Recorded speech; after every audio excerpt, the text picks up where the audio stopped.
if you take the bells class, I will take tractor driving classes at UC Davis.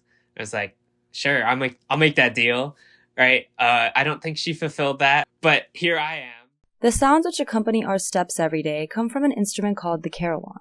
The top of Sather Tower houses the carillon, whose first bells arrived in October 1917 from London after overcoming delays during World War I. Initially made up of 12 bells, the Berkeley carillon is expanded over time to hold 61 in total. Student performers and instructors Bryce Tim and Andrew Haran granted me behind-the-scenes access, allowing me to capture the normally anonymous performances.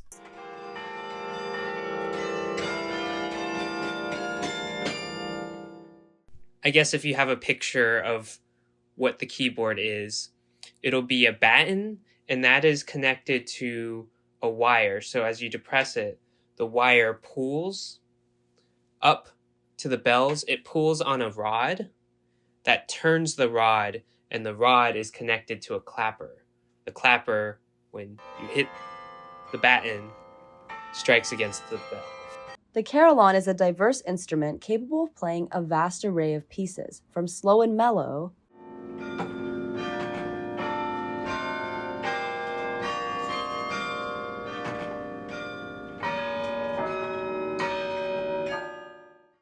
to fast and upbeat.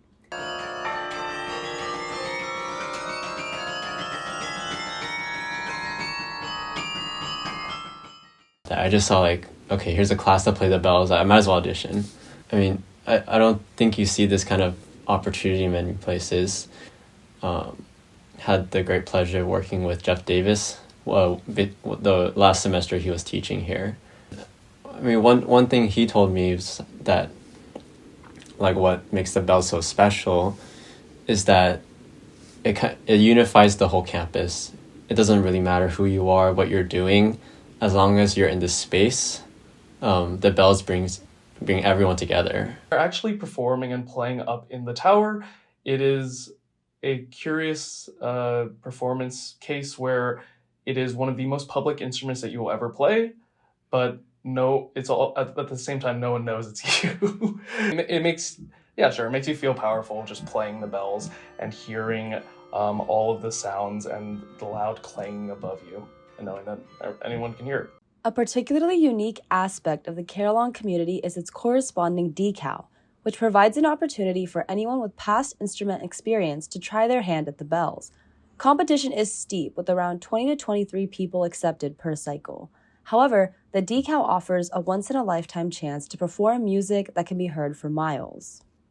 The decal is a way for students, beyond us as the carillon players, to have a chance to play the carillon. I think you're requested to play a piece that is slower and then a piece that's faster. And then, you'll have your kind of audition, have some questions, and then you hear back. Our main goal is to get people to play a piece of their choice. And, we start off with just the same pieces that we started off. And then we kind of really just try and work them up towards playing something that they want to on the Campanile. We have as much access to using these practice keyboards as much as we want. So what we use these practice instruments for are to essentially learn the memory, the muscle memory of how the pieces work. The limited accessibility, of course, is up on the actual instrument. You can't just be practicing all willy-nilly on that. Probably don't want to sight read pieces there. Recitals are held at various times during the week, along with special themed recitals, whose dates can be found at their Instagram at UC Bells. I've learned that the instrument has a much greater and much richer history and culture behind it that I think most of the people on campus know. And I think it takes probably decades of being here to realize that. I'd like for people to just be a little more aware of the carillon. Taking a minute to really enjoy it. Not saying I have to be playing, but think about the Campanile sometime. For CalTV News, I'm Amy Shephard.